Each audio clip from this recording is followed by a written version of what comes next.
Halfway through the second decade of the AIDS epidemic, thousands of American teenagers are at risk for HIV. Whatever their backgrounds, teenagers are in need of comprehensive, realistic education about preventing HIV and other sexually transmitted diseases. Over 85% of adults support sex education as part of public school curricula. Even more support AIDS education.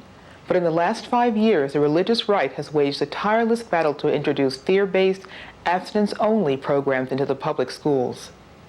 A small element of the population, the radical right fringe, who all along opposed any kind of sex education, discovered that they had a marketable product in what they call the abstinence education. Really, up until this point, people have thought it was their right to have sex whenever they wanted to. And we're finding out that that right has responsibility that goes along with it. Well, God knew that from the very beginning. And He had a plan that sex was to be protected within marriage. Sex is a great thing within marriage, and it's a wonderful thing. And it makes a marriage complete. It's for enjoyment as well as procreation.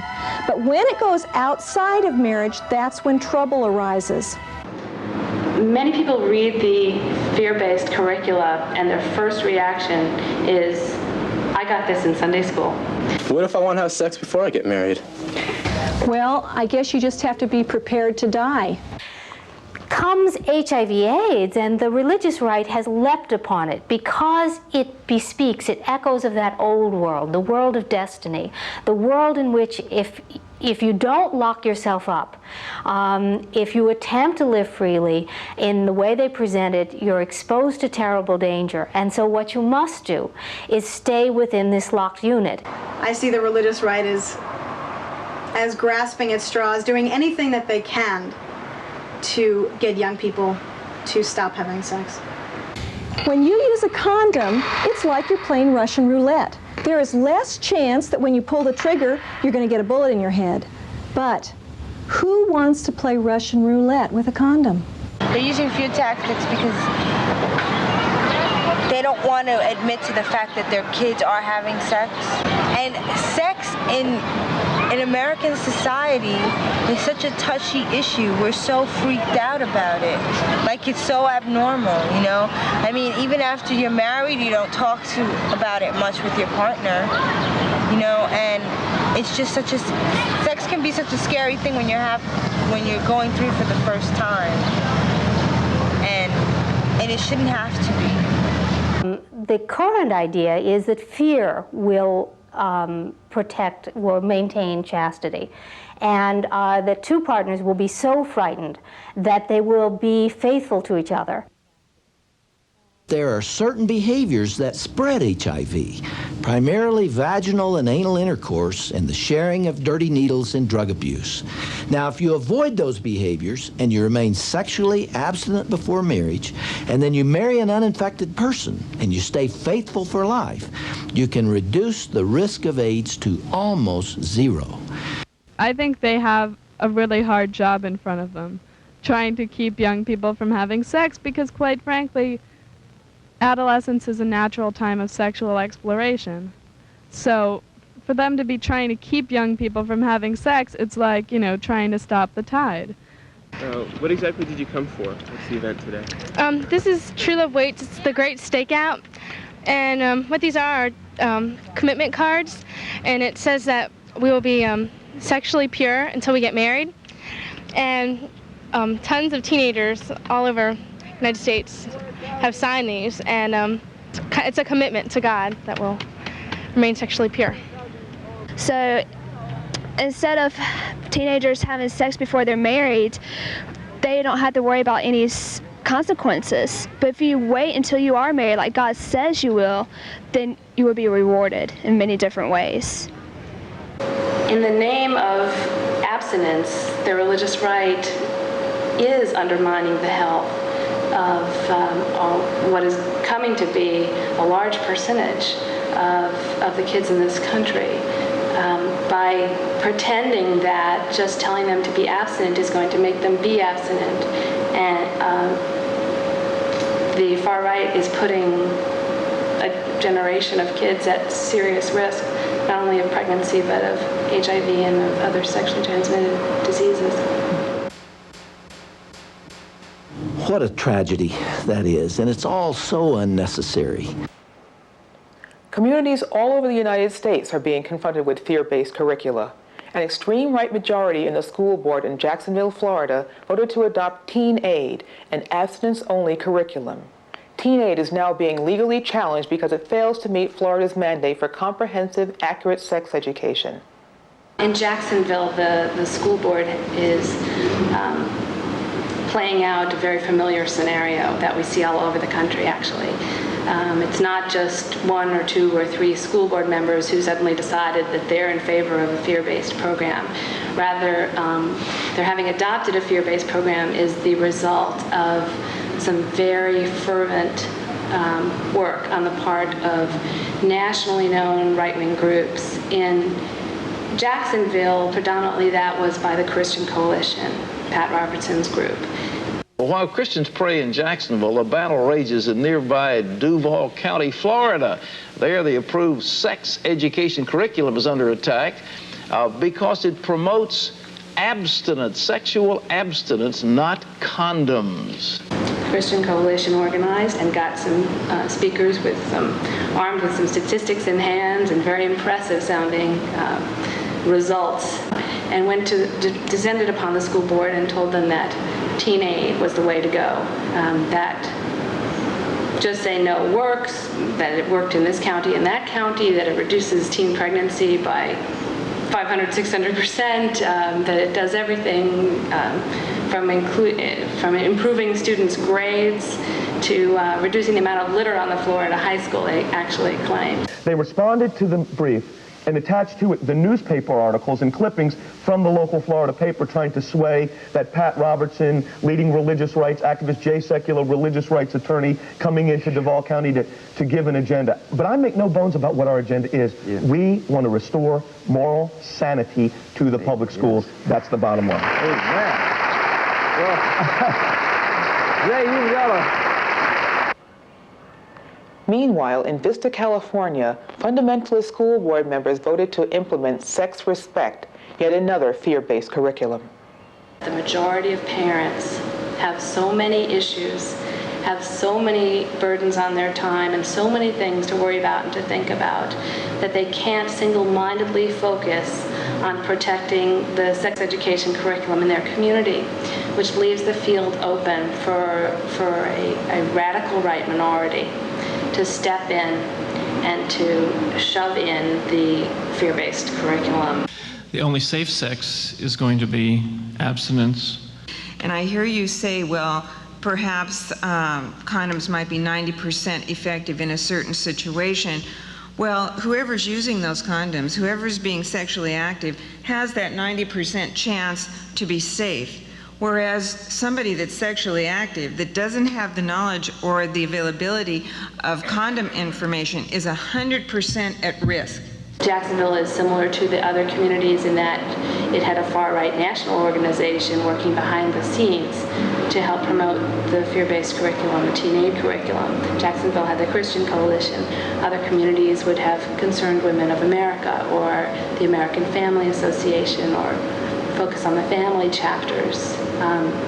But there hardly is an area in the country that is immune to the intense pressure of the far right to promote fear-based curriculum. Abstinence. Abstinence. Do you guys know what that is? What is abstinence? Not having any sex. Not having sex. Abstinence in general can mean not having something. But in this case, yeah, we are talking about sex. I think that a popular definition of abstinence is total, totally not having any contact with intimate or sexual contact with anyone. I think that people believe that that any form of sexuality leads to intercourse, that that people don't have control over themselves, so that sex is. I think people have a very narrow definition of what sex is, and don't include a lot of the sensual activities or like the supportive and loving activities that people do with each other every day that I would define as sexual. And on top of it, I think that abstinence implies a goodness and a wholesomeness that people who are sexual are perceived as not having. When I think of abstinence, I think of refraining from anything that could lead to disease or pregnancy. And that's what I consider abstaining to be. But it's not a comprehensive definition, and to be honest with you, when my friends and I speak, we don't say, so did you have sex last night, or did you abstain, or are you abstaining this week, or I mean, it's not a term that we use. I would define abstinence as choosing not to do certain things. It doesn't necessarily have to be sex. You don't have to abstain just from sex. You can abstain from drugs, drinking, chocolate bars, and anything really. For many young people, in fact for most young people, probably postponing their sexual involvement until they're a little older is the best idea. But the reality-based approach doesn't stick its head in the sand about the fact that it's much more complicated than just saying no. And so in teaching about abstinence, one has to talk about how does one talk about having sex or not having sex? How does one decide? How do you examine your own feelings about it? How do you talk about that with your partner? What is your partner likely to say in response? And a good program will not only give students something to read about abstinence, but elicit their feelings, elicit their questions, engage in more interactive exercises in the classroom, such as role playing, which actually gets students up to enact, albeit a simulation, but enact what might happen in a conversation where you're telling somebody, no, I do love you, but I don't want to have sex right now. A centerpiece of the fear-based curricula is a misleading message that condoms don't work. And what is safe sex? Using protection. Using protection, okay. What would that protection be? Condoms. Condoms. Do you think that's a good way to go? See, just one slippage, one breakage, one failure to wear the thing properly, and you're nailed. The U.S. Centers for Disease Control have determined that latex condoms, when used consistently and correctly, are highly effective in preventing HIV infection. Some studies have even shown that sexual intercourse with a condom is 10,000 times safer than unprotected sex. It's really stupid to argue using the failure rate of condoms to argue against AIDS education, because the reason condoms fail primarily is that they're used improperly. So if people are educated about how to use condoms properly, the condom failure rate will go down. They not only stress condom failure rate, but they inflate condom failure rate. So it becomes so enormous that the message is, why bother? The argument is a very simplistic one about, if some fail, then they all don't work. What the youth hear when they hear that argument, they hear condoms don't work. At the same time they hear, so just say no. Well, they may not be able to say no, or they may not want to say no. And for those who do say, hey, I'm going to be sexually active, they may remember that other part, which was that condoms don't work. So then they end up having unprotected sex. A solution to this whole problem of whether you should teach safer sex or teach abstinence is to incorporate the both of them. I mean, and it's not giving a message, because there are going to be kids that don't want to have sex and they want to hear that it's okay not to have sex. As well as there are kids that want to know, if I am going to have sex, there's someone that I can talk to about it and that will help me with the process. And that's just a fact. And it shouldn't just be abstinence, and it just shouldn't be safer sex. Evaluations have shown that the most effective AIDS education teaches about both abstinence and safer sex. A good program gives students more than just the facts. It helps young people develop the skills they need to make consistently responsible decisions about their health and sexuality. It's really a means of making the right health decision. So in that respect, I see if you're going to engage in sexual activity, then you are going to protect yourself. And if you know that this is not the right time or person, and you don't want to engage in sexual activity, then you abstain. They're both protecting yourself. They're both the message of remaining healthy. The religious right promotes abstinence-only education by manipulating the real fears that parents have for their children, fears of pregnancy, HIV, or other sexually transmitted diseases. Imagine the best intentioned, most enlightened parent in the world. Someone who's tried to have their child or their children have the most supportive, the most developing, the most, the experiences that will really make them the strongest and the freest person.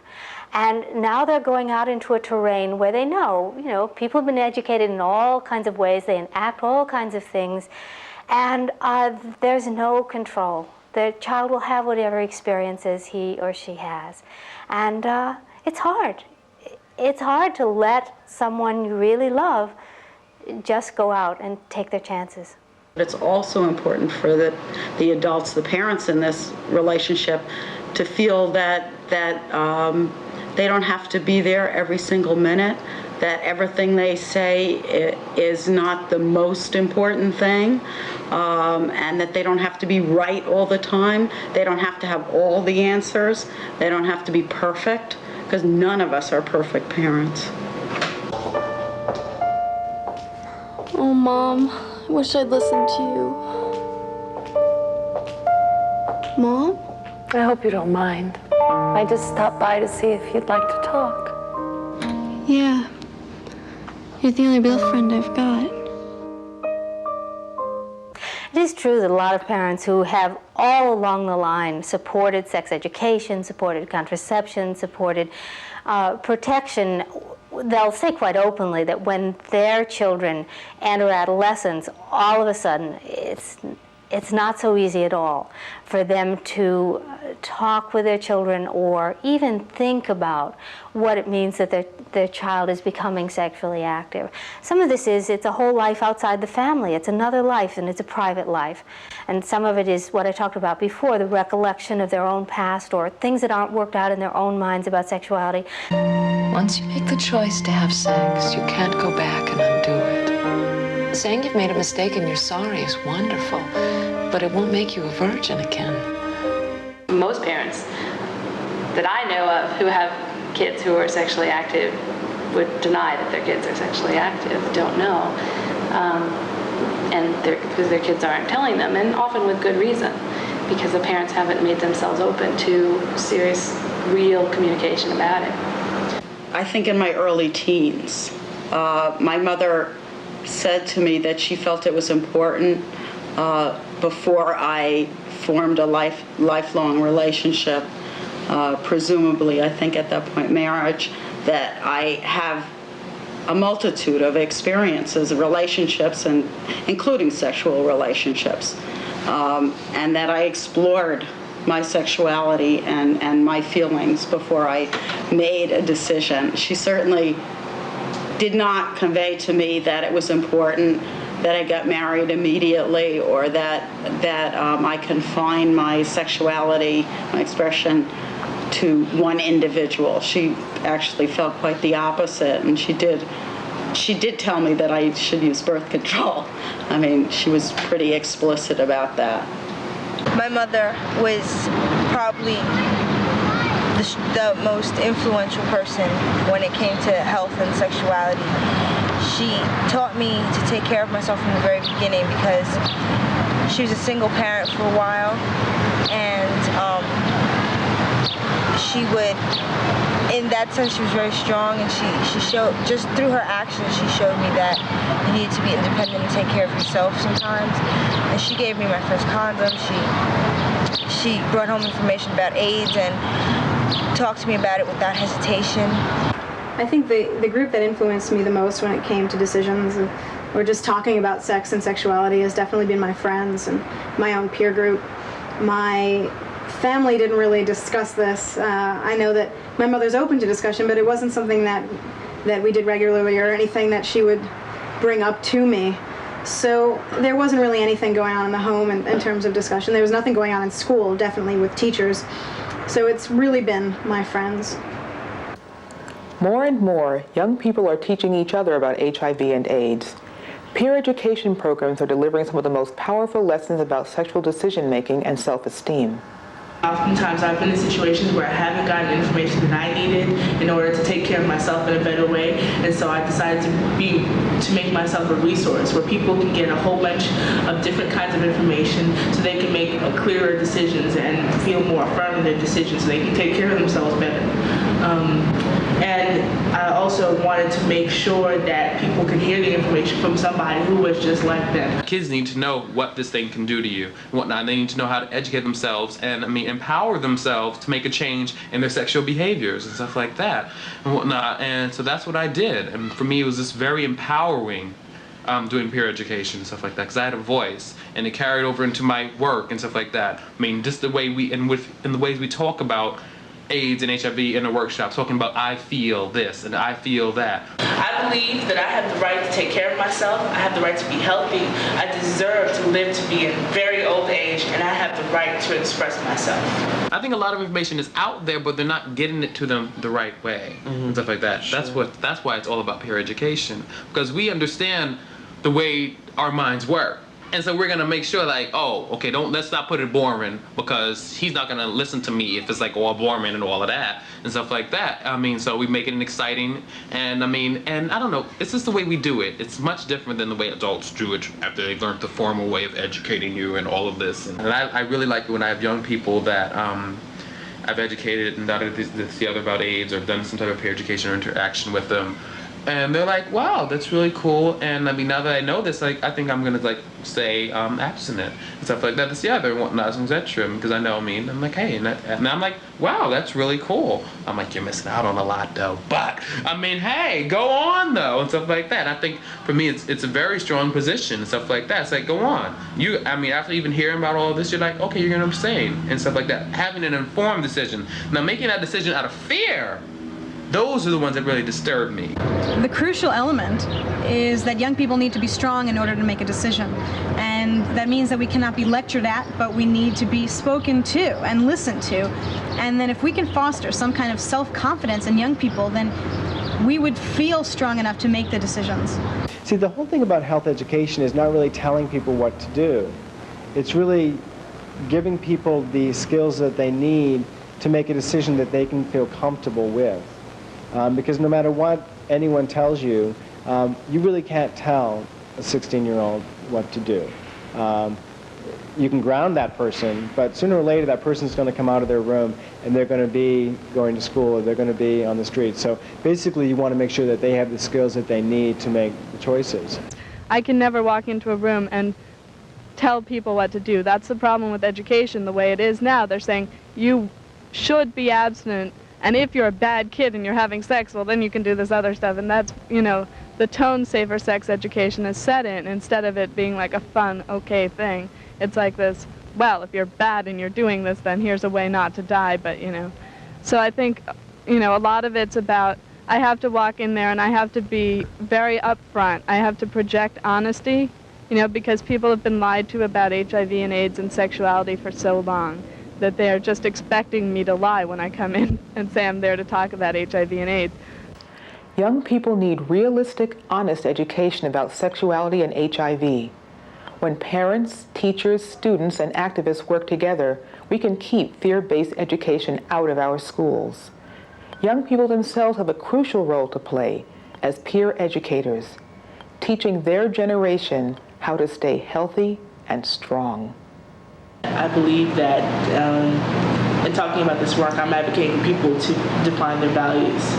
And that's something that we're not often asked to do, no matter what age we are, define our values. And so I think my mother would like for me to be doing something that seems to her a little bit more productive in her mind, in terms of being a doctor or a lawyer. Even though she values the work that I do, I think that she'd like it to be something less controversial. That's it. She'd like my work to be something less controversial. And she's having a hard time dealing with the fact that my values are not as similar to hers. And so that's not necessarily what I'm putting out there. She's supportive. My mother says? My mother goes to work and she tells people when to watch me on TV or in a video or something. And then she says, remember my daughter's name, Maisha Uzuri James. You will be hearing it in the future.